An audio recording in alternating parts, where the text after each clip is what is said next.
This is Up Close, SABC News weekday program that profiles men and women making waves in their industries, African icons, rising stars, idols and veterans. If they're in the news, then you can catch their story right here. I'm SABC. Stay tuned for the next half hour as we talk to South African fashion designer Bongi Walaza.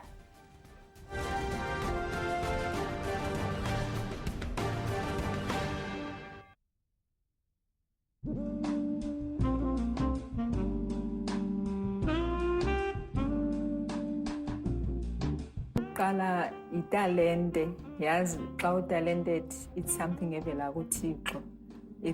He just enables you to excel in that thing, and so I would count that as yokuqala. Okwesibini ukuba perfectionist. Bongiwe Walaza's dazzling fashion career spans over 10 years, showcasing her designs from New York, India, Japan, and Egypt, just to name a few. Bongiwe is a proud daughter of a home dressmaker. This is where she learned to make clothes as she watched her mom stitch together fabrics.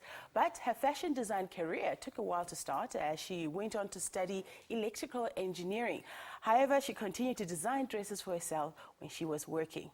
So what actually made Bongiwe decide to enroll at Natal Technikon to learn more about dressmaking way back in 1997? And what is the secret to her international success? Well, she's here to tell us all about that. Bongi, thank you for making the time to chat to us here at Up Close. Thank you. I want to start with your childhood, the fact that your mom was a dressmaker. Do you think it was already written in the stars that you're going to follow suit as well? Yes, but I wasn't aware of that the time it happened because my mother was just sewing her stuff. Yes. And on the side, I would take fabric pieces and make myself my own skirts and my stuff until I ended up knowing how to do it. Yes. And I became her reliever. When she has to do something else, I have to make things for her clients. Oh, wow. Okay, let's go back to where you grew up, the town that you come from. What was it like growing up there? I come from Kanduli in a location called... You see, I intentionally did not want to say that, just in case I mispronounce it, yeah. Genge location. Okay. And I studied in a school in Tata district, and it was called Sakela School. Okay. And there I did do dressmaking as a subject just once when I was doing my standard 7. And then when I did it, I became the top student because you're supposed to sew an overall dress and supposed to take the whole year. And for me, it was a matter of 1 month and I was done with it. And so, and then after that, I never thought anything about sewing. When I went to high school, when I needed to choose for my career path, the subjects, my father said, when I wanted to do dressmaking at the high school, and my father said, no, you can't do that because in the first place, you can't make a living out of that. Those days, he said, no, this is offered only to white people. That's what he thought. And then also my father was a person who was never interested as a firstborn girl. Okay. He never wanted me to keep my hair. I would always be on Chiscop whenever the schools open. So when I want something, the only time they bought us nice clothes at home was Christmas. Yes. If you pass, yes, then you get a new dress. And then my aunt was working in Cape Town, so she would send us some second hands. Okay. So that was my joy because I would get something that I like and I would choose for myself. And moreover, it was unique. It was uniquely mine, so I liked that thing. So my father was not into fashion, or he didn't know why girls are beauty conscious, or maybe he didn't want me to be. So for me to say now I want to do fashion, he just was totally against it. He sounds like he was quite a disciplinarian. What was mom like? Wasn't mom saying, oh, come on, let the kids grow their hair? She didn't voice out that in our presence if she tried. Also, we were very submissive. When he said we must cut our hair, we didn't resist. I didn't have a problem. I still loved that. But then sometimes, you know, there was a day he was going to town. So I said, can I come with you to town? And he said, unless you're going to wear your full school uniform. It was school holidays. then he said, unless you're going to wear your full school Why? uniform. So just, I don't know, but just imagine if you coming to someone like that and then you tell them that you want to go and do fashion design, they're Yes, totally yes. against fashion. Yeah. So he encouraged me to pursue, because I was good in mathematics. He says, no, please, I want you to be a doctor, so go and follow academic, and then this thing, I don't think it's gonna, you can make a living out of it. So But I your took it. mother was making a living out of it. I mean, your mother was taking care of you guys by using her hands. My mother was a businesswoman. Okay. That was, you know, sewing was not her only way of making money. Okay. She had a shop. She had, she was in farming. She was in a whole lot of things. So I didn't even think of that. So this was just an extra thing too, because she made dresses to put in the shop on top of the other stocks that were in the shop. Wow. And my father was a teacher, so she was not alone. So I didn't think, actually, in those days, I wouldn't think that far. I wouldn't even think of arguing with my father when he says this and I tell him that those days. So I took it as a word of advice. So I went and pursued maths and physics. And then I ended up doing electrical engineering in Cape Town. And while I was in Cape Town, I bought Why this. electrical engineering? I got a bursary. Okay. I got a bursary, so Okay. I pursued that. Yeah. And then when I was in Cape Town studying electrical engineering, I bought myself a fabric, a beautiful dress fabric. And then when I went back to Amtata and worked for Telkom, I made a dress for myself. And then colleagues started inquiring, hey, where did you buy this dress? And I said, I made it. Yes. And then I started getting orders. So the word of mouth spread. In no time, my house was packed with cars. People wanting me to make wedding dresses and all stuff like that. And I was like, no, I was no longer confident now, because I was like, I'm not skilled. I'm just doing this thing out of just doing it. So I started thinking also, as I was working for Telecom now, I would be busy at Telecom, designing and doing all for my clients. And then I would go back home after work and I would draft quickly a pattern. And I had a machinist. And then by then I thought, no, this is not good. It's not being efficient for Telecom. So I decided, let me just pursue this thing. Like, just go and do study. it professionally. Yes. But let's go back to the days in school. Did you do art at all? No. You didn't do art at all? The last time that I did even sewing at school was when I was doing standard 7. Yes, yes. That was the but first you didn't time do any art, so you were not... nothing of that sort. We did do handcrafts in standard 3. You know, standard 3, just handcrafts, making mats with pieces of fabrics. And drawing, nothing like that? No, I was never involved in drawing. So it was my first time when I got into the Technikon to draw, when I wanted me to draw a garment before I make it. Yes. Yes. Okay, we're going to take a quick break and pick up your life story right there when you went to Natal Technikon to decide that you're going to do this professionally. After the break, we continue to get up close with Bongi Walaza. Do you have any suggestions or comments about our show? Would greatly appreciate them. Email us at upclose@sabc.co.za, and our Twitter handle is @upclosesabc. Stay with us. Ukuthanda ukuthi into xa uyenza usete a standard for yourself, and also uzixelele ukuba each day you want to be better than yesterday.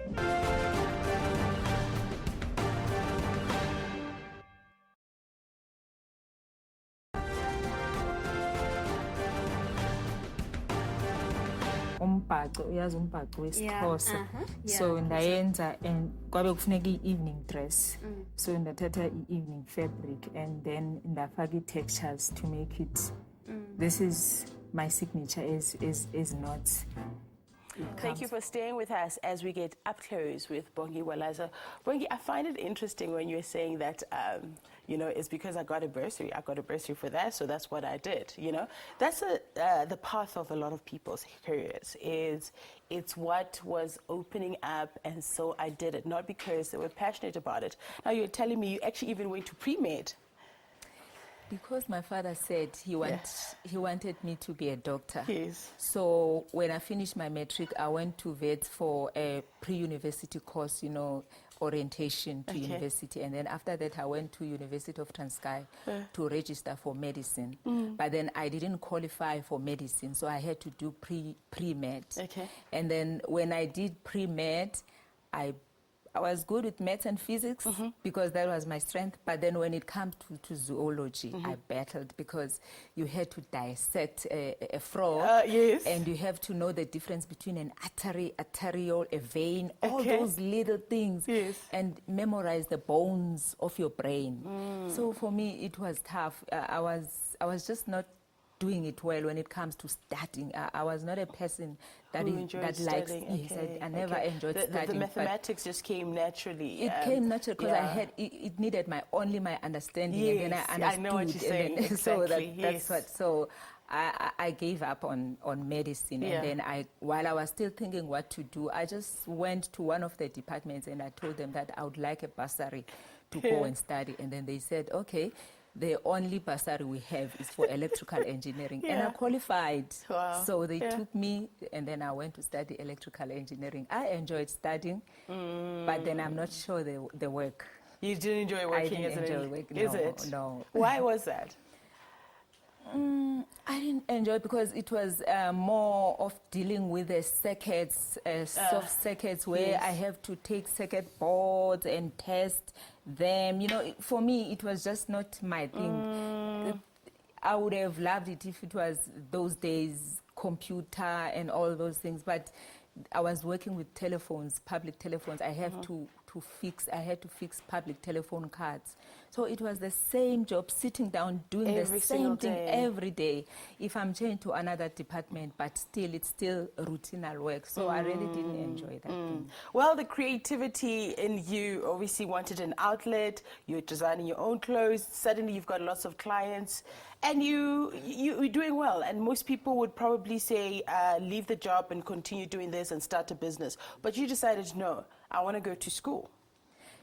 Yes, because I wanted to excel in it. I grew to love it more and more. And then I thought, okay, the only way I'm going to excel, because I tend to compare my work with, I would take something that I bought and take my thing that I've made. And I'll see there's still a difference, something I'm missing. So I thought, let me go to school. Well, I waited for 3 years until I got an opportunity to go to school because I was already married by then with kids.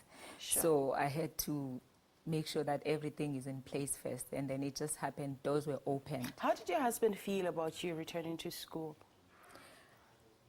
That's why I say it took me 3 years to decide, because I had to ask him permission that I need to go and study this thing. So it would be like, okay, we'll see it next year. And then I would apply every year and I would be admitted every year, but then accepted. But then he wouldn't say yes, go. Until the third year, when he also decided to go into articles. He was studying accounting, to do articles in Durban, that, okay, let's move, you may go and do your fashion in Durban. Okay, so hence Durban. So the family moved to Durban. We all moved to Durban. And then I registered in Durban. In the first year, my first year in Durban, there was a competition that came up for the students. And it was also open to the first years. And it was the first time this competition is open to first years. So the lecturers suggested that I enter the competition. And for me, it was like, woo. What competition was that? It was a design competition. It was lycra. It was a lycra competition. I can't remember exactly, but it is True Love involved with it. And it was a national competition. So you entered, I didn't enter. I told my lecturers that, like, I thought to myself, who am I? I mean, I could imagine where I come from. I thought my small rural area, and look at me competing. So basically, your wanting to study was about you building your confidence in your craft. Yes. So at the time when they're saying, listen, we think you're ready to enter this competition, you're like, no, I'm not confident. It was my first year in the first place. I've never entered a competition in my life. And then they say I must, and I was like, I thought to myself that, who am I to compete? I mean, I thought because it was open even to qualified designers. Yes. So I just saw myself so small that who am I to So do Bongi, that? you did not enter? I did. You see now. So I didn't want to enter Yes. because this is what I told myself that Yes. no, who am I? And Yes. also I didn't want to find myself in a situation where I enter competition and then I lose. Of course. So the lecturers decided to make it a compulsory project. Okay. So all the students Had to entered. enter. And then they took all the storyboards to from Durban to Joburg. And then the semi-finalists were chosen. There goes my name Wow. with the How did that semi-finalists. feel? How did that feel? It felt so good. It was like I couldn't believe. Yes. It was like they're gonna say, no, we made a mistake with this one. So there was only 3 from our school, 3 semi-finalists. And then if you're a semi-finalist, we're supposed to be given fabric and make your designs. Okay. So you made your design. I made my designs, and then it was sent, and then they chose 10 finalists. And then out of the 10 finalists, they're gonna choose 5 winners. Okay. And the finalists, there goes your name. You from your location. After all the sacrifices that you'd made to Yes. follow this passion, Yes. there is that stamp of approval that, Bongi, you're on the right path. Yes. So for the first time, when we had to come for the finalist show where they had to choose the winners, it was my first time to board an aircraft Okay. from Durban to Joburg. I was like, oh, okay. And then when we arrived here, the show went on. It was somewhere in Rosebank. And then all the 10 finalists showcased, and then they had to choose the top 5. Yes. And but the winners were supposed to be only 4. I was in the top 5, and they made us stand somewhere in the middle between the audience and the judges. Now they're gonna tell the winners. Now they start with number 4. Now remember, it's 5 of us. If you are number 5, you're gonna be left alone here. Yes. So they call number 4. They call not number you. 3. It's 3. not me. They It's call not number you. 3. It's not me. 2. 2. There is no way I'm gonna be left here alone. Then I snitched to the audience. I left the other 2 alone. And then they called, and then number 1, I had to come out from the audience. Wow. It was me. I didn't know how to be excited. I didn't know how to express myself. You had It already was just- accepted that it's not going to be you, and you snuck and back to your it seat. was me. Wow. And for the first time, I got an award to go to Paris. And, you know, The it was rest the is beginning of history. many, many journeys to all over the world. Okay, I need to take a quick break. We're going to continue to get up close with Bongi Walaza when we come back from the break. Any comments or suggestions that you have about our show, please email us upclose@sabc.co.za, our Twitter handle @upclosesabc. Stay with us.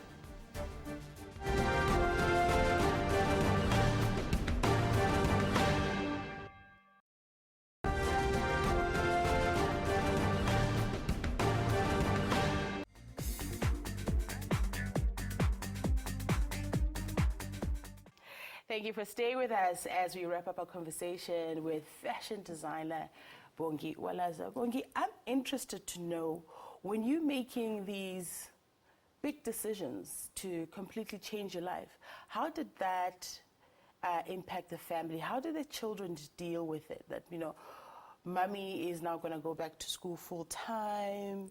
And how was your husband dealing with now the demands? Because once you won that competition, that was it. You know, you just took off. Firstly, with my kids, they were still very young, Yes. so they were not that much concerned. Okay. And they didn't know that it was going to end up the way it ended. And then with my husband, he's been always and very supportive of what I'm, very supportive in a moving way, very supportive. And my father, he passed away on my year where I completed. And before he Completed your designing studies. Yes, and then before he passed on, he just said that, my child, I've delayed you. You'll be far with this by now. But for me, it was understanding that all things happen for a reason. Because had I done designing that time, there were not many opportunities as they were when I started doing designing. I wouldn't even had maybe done the Lycra award, which was the one that I first won when I was doing my first year. So all things, they just happen for good reasons. So I accepted it, and it always, it's good to submit to your parents sometimes. I'm interested to know why you never were that confident with your work, because you had everybody coming to you from work, bugging you. Every time you made something, people want you to make something for them. But it took a while for you to say, you know, I'm good enough to become a great fashion designer. Why did it take a while? It was my dream to become a great fashion designer, and the reason I wanted to pursue fashion after I've been making for a lot of people was not being satisfied with the quality of my work, even though people were impressed. I am a bit of a perfectionist, I think so, and therefore I was not satisfied. And also, I would think everyone else would look at my work with a perfectionist eye. The reason why I was not confident enough in my first year to compete with the whole nation out there, including qualified designers. So I think that was the reason. I don't know. And then as a traveling mother, though, how are you able to balance your career with the expectations that exist at home? I think everyone has adjusted to the fact that... Really? Yes. And yourself, have you adjusted to that? Yes. Yeah, I enjoy traveling. I enjoy it a lot. So you don't feel guilty at all about your travels? No. I don't feel guilty. I don't feel guilty. Your favorite place to travel? I think recently I went to Atlanta and I loved it there. Yeah, but That's there are many different... I love Paris. It's just that there's a language barrier for me that I couldn't say. I really love. But then I just love the atmosphere in Atlanta. There were people, they were speaking a language that I can understand. Because I've been in many, many places where you need an interpreter. People won't hear what you say. You have been everywhere. Singapore, Japan, Egypt. You know, the list is like, why do you think they love your work so much? You know, on my first day when I arrived here in Joburg, when I finished my fashion, I entered a competition, which is Africa Anglo Gold, not Anglo Gold, Africa Designs. And then I became one of the winners, and the award was going and doing New York Fashion Week. Yes. And when I came back from New York, that's when South Africa was like, oh, there is this new designer, and everyone was like, okay, come and do Fashion Week now. You are ready for Fashion Week. So I didn't follow the necessary procedures for you to participate in South African Fashion Week. Because you've done New York Fashion Week, then you can do South African Fashion Week. And then when I did a South African Fashion Week, that really put me on the globe. And it is through that platform that I started being invited all over the world when people saw my work. And I thought my unique selling point was the fact that the way I interpreted African inspiration in designing, it was something that set me apart from the rest, because if everyone is doing the same thing, then people are looking for something that is different. So I think it was different in the fact that I was specializing in an African inspiration and the way I interpreted it. What's the future? What's next for Bongiwe Walaza Designs? Because that has been your focus, the way that you interpret African designs, and now it's continentally, it's become a very popular way of designing in Africa. So what's next for you? What's the next big Actually, in my show this last Friday, my collection was more accommodative than it has been in the previous years, because I want to come out of the boundaries of the continent. I want to move abroad, you know, so that I was trying to accommodate anyone who, being from Africa or not from Africa. So my main aim now is to affect the globe. I want my design I get to you go. 100%. You wanted to not become a great African designer, you want to become a global designer. Yes. You want to be known on the international Yes, stage. and I want to accommodate those. And also, I've done another. I've entered into a new venture of wedding gowns. But now these wedding gowns, I've imported them. They're very royal. And also, I'm not only targeting South Africa, I'm targeting the globe. So that is another thing that is coming up, and I'm expecting it to be a big thing. The wedding gowns, the white wedding gowns. Looking at how you've done so far, Bongi, I think it's going to be a big thing. Thank you so much for chatting to us on Up Close. Thank you so much. I appreciate it. And that's how we wrap up today's edition of Up Close, chatting to Bongi Walaza, one of South Africa's greatest fashion designers. You can catch us here on Up Close, same time, weekdays on SABC News DSTV channel 404. And you can catch some of our favorite episodes on our website. That's youtube.com/SABC News. Our Twitter handle is UpClose SABC. Till next time, bye-bye.